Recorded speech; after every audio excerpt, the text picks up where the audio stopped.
Hey, World History, this is Miss Corey. Welcome to U7-L10 Power of the Church. So you're probably like, wait a minute, Miss Corey, haven't we been talking about the power of the church for I don't know, since the beginning of Unit 7? Yeah, you're right. We've talked about the power of the Christian church in Europe for, quite a few lessons. But I wanted to go through this slideshow because there's a lot of vocab words that I didn't really cover that are important, and honestly, they're still relevant today. So you're going to watch this ed puzzle. You're going to answer the questions. Any questions that are in blue text are going to be questions I want you to answer directly on the ed puzzle. You're also going to follow along with your study guide. Any important concepts will be in red text. And of course, if you have any questions, please let your teacher know. We are here to help you. Learning targets: compare and contrast the cultures in Eastern and Western Europe, including the role of Christianity, which we will talk all about today. So let's kind of go back in the past and let's do kind of a recap of what we have learned so far. So way back in Unit 4, we talked about how the old Roman Empire split between East and West. That was due to Emperor Diocletian.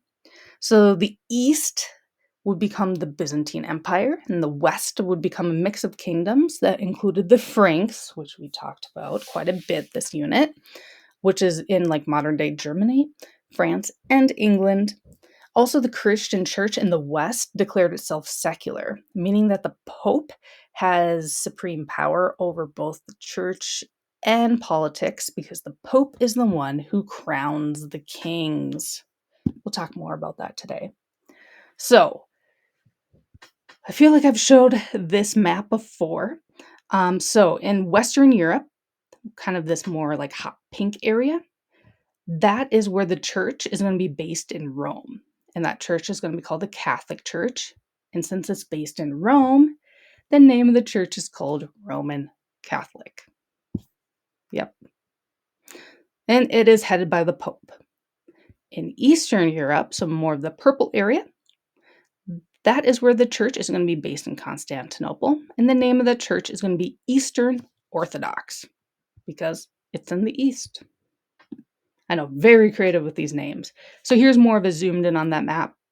Again, I like this map because it doesn't have just a straight border. It kind of blurs the borders because it's true. It's not like there's just one big line and everyone to this side was Roman Catholic. The other side was Eastern Orthodox.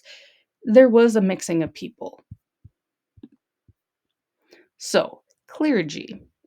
A clergy are the leaders of the church, including the priests and bishops. So there is a big hierarchy to the Roman Catholic Church, and it is still in place today. So at the very tippy top of the Roman Catholic Church would be the Pope, which is currently Pope Francis.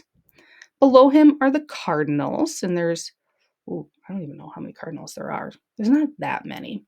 And then below the cardinals, we have the bishops. And then below the bishops, we have the priests. So the priests are pretty much the lowest people on the hierarchy in the Roman Catholic Church, but they're also kind of some of the most important because the priests are the main contact to the worshipers. So to the church members. They're the ones that are going out into the communities, doing the sacraments, blessing people, consulting people, stuff like that. So they're the guys on the ground. So again, here is a diagram of the hierarchy of the Roman Catholic Church. So again, top is Pope with St. Francis. Below him are cardinals. Then we have archbishops. Then we have bishops.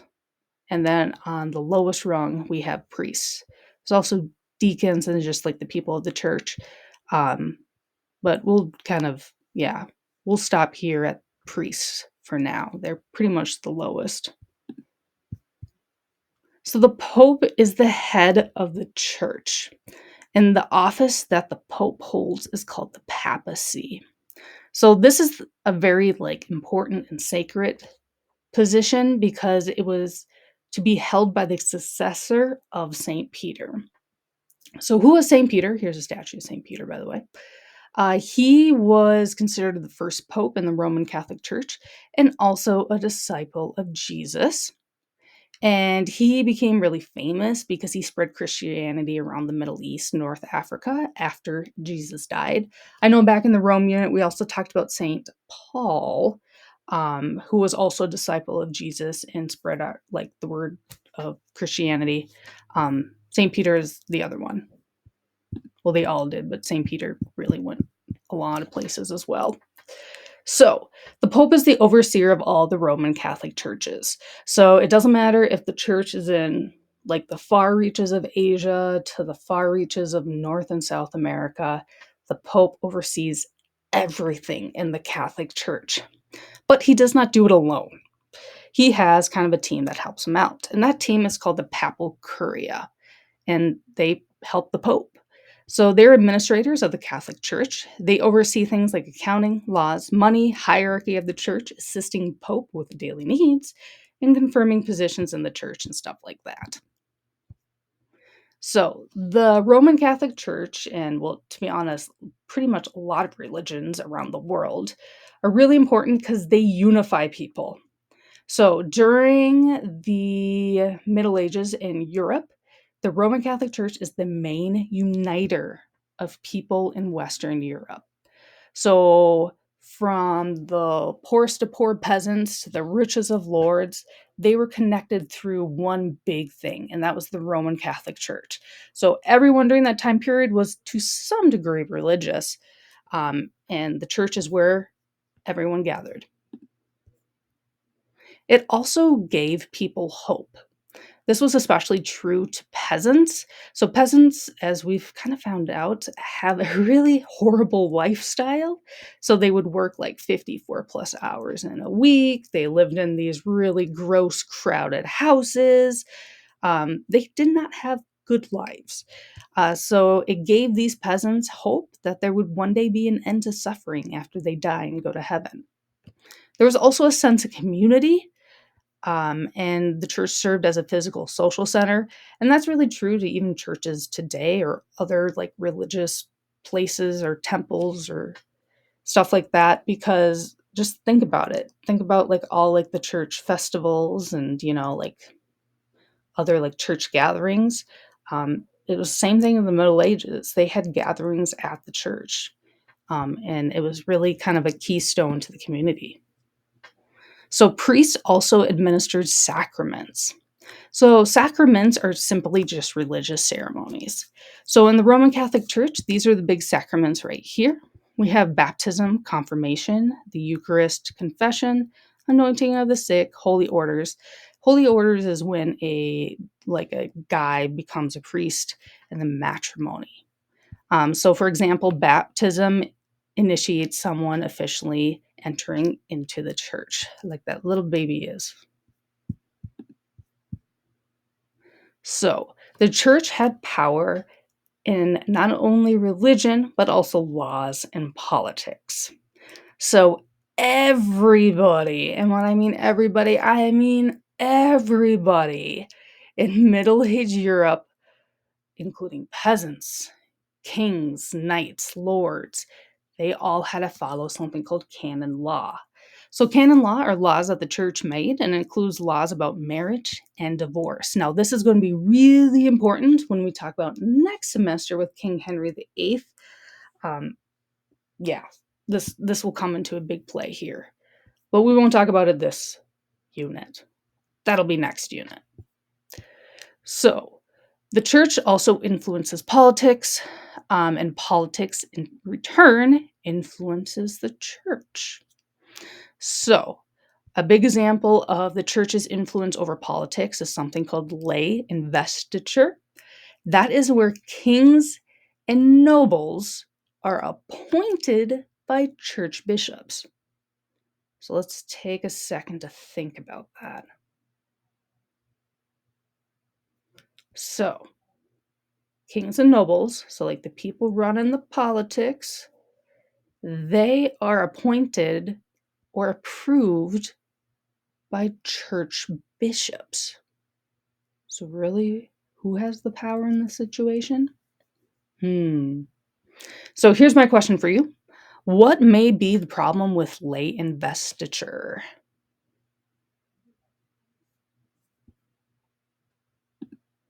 There's a lot of problems, but the big one is going to be the power struggle between the politicians and the church. And in this case, the church is going to win. So, for example, the Pope. The Pope assigns the kings. Okay? The kings are the ones who assign the bishops. The bishops are the ones that vote for the Pope. And it just keeps going in this cycle and cycle and cycle and cycle and cycle where the church has the power over politics and religion. So, Pope Gelasius I. Now, he was Pope from 492 to 496, and he had this brilliant idea. He wanted the king and the Pope to have the same level of power. So he came up with this analogy. It's called the analogy of two swords. One of the swords being religious, one of the swords being political. So here's my fabulous picture I made about what the analogy of the two swords is. So the Pope, which would be like this dude here, bows to the king on political matters.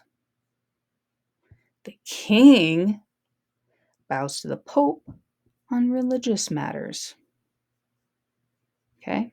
So pretty much he was trying to separate the two powers between like politics and religion. But politics and religion are so incredibly intertwined, it's pretty much impossible to separate the two during this time period. So much so that there actually came an empire called the Holy Roman Empire. So, the Holy Roman Empire. I know, right? It sounds like, oh, is it another like revitalization of the Roman Empire? They tried. Didn't work out that way. It pretty much didn't expand beyond like Germany and a little bit of France, to be honest. So, it's not as great as the Roman Empire. What was the Holy Roman Empire? So, the Holy Roman Empire was simply the Frankish Empire. So, we talked about the Franks, what was that, like a couple weeks ago? They just renamed themselves to be the Holy Roman Empire or Empire. And this really started when Pope Leo crowned Charlemagne, the Holy Roman Emperor in 800, which I believe the Dark Ages documentary that we watched earlier this week and a little bit of last week as well talked about that situation. So again, Pope Leo crowned Charlemagne, the Holy Roman Emperor in 800. He did this because it was a thank you gift to Charlemagne. Because what happened is that, like, the Catholic Church is located in Rome, like, that's their headquarters. And there was a bunch of invaders trying to get into Rome. Charlemagne stepped in with his army, prevented the invaders from coming into the city. Pope Leo was like, oh my gosh, thank you, Charlemagne, for protecting me and Rome. Here, have this crown. I'm going to crown you the Holy Roman Emperor. And Charlemagne's like, cool, that's awesome. I get a cool crown out of it. So the Holy Roman Empire lasted about 1,000 years. And it mostly included modern-day Germany and a little bit of France and Austria as well. By the 1500s, though, there was a big loss of power. We could spend all day talking about this. Pretty much what happened is that a bunch of German tribes split up the land.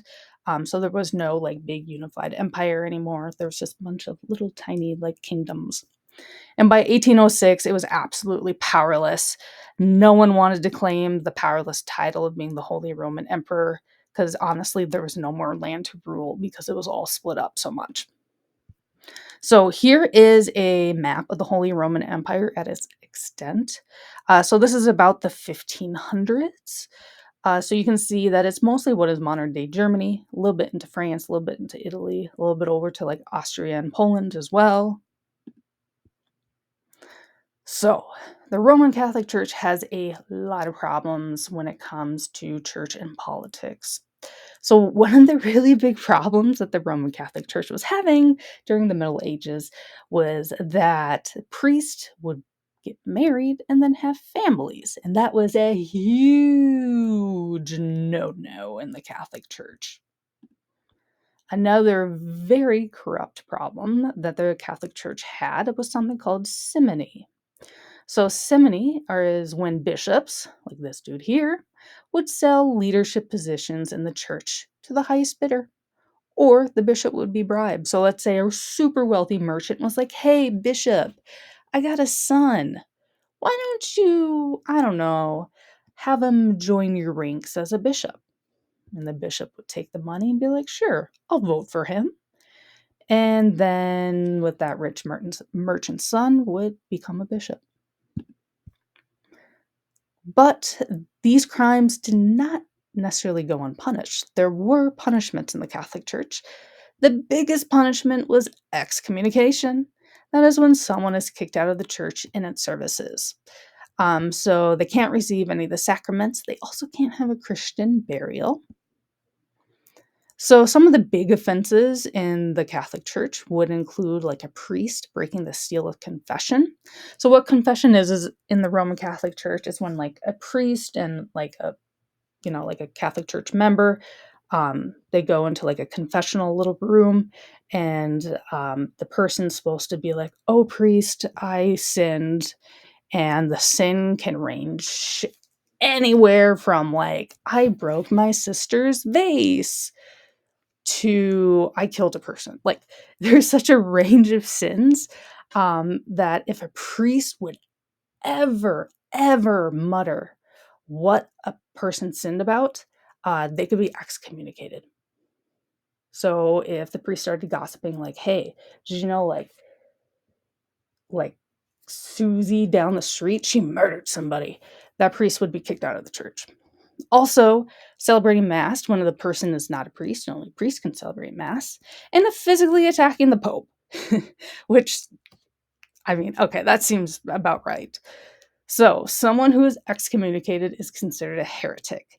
A heretic is someone who believes in other ideas that go against the churches. And again, this results in excommunication. So, today we learn about clergy, the papacy, papal curia, sacraments, canon law, lay investiture, Pope Gelasius I, Holy Roman Empire, simony, excommunication, and heretic. Next up, you're going to watch the two Ed puzzles about the Crusades. So, just a little tiny bit of background about the Crusades. So, the Crusades were a conflict between Christians and Muslim caliphates over control of the Holy Lands, specifically the city of Jerusalem.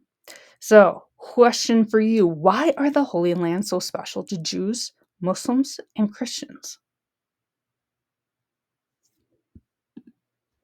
Yeah, so this is actually still a very big question today.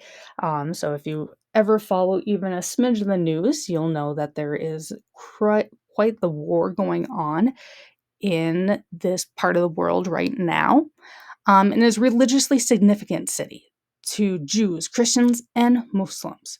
So, for example, here, this is the Dome of the Rock. This is one of the most important Muslim temples in, well, honestly, the world. So that's the one with the golden dome right here.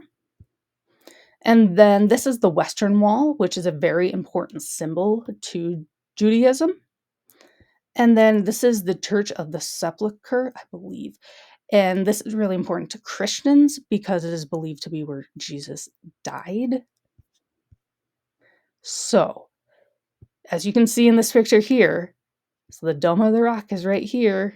The Western Wall is right here. And the Church of the Sepulchre is not too far away from this. So Jerusalem is really important because all these super important religion sites are literally next to each other. And then people have conflict over who should have the rights to own this land. And that's still true today. So, like I said, next up, you're going to watch U7-L10 Crusades Parts 1 and 2. Now, they're two separate Ed puzzle videos. Make sure you watch them both. Okay, can't just watch one or the other. You need to watch parts 1 and 2. I will be grading it based on what you get right or wrong. Each video is worth 5 points. Of course, if you have questions, comments, want to learn more, please let your teacher know, aka me. I will more than happy to help you out. Okay? All right, thanks for watching. Bye.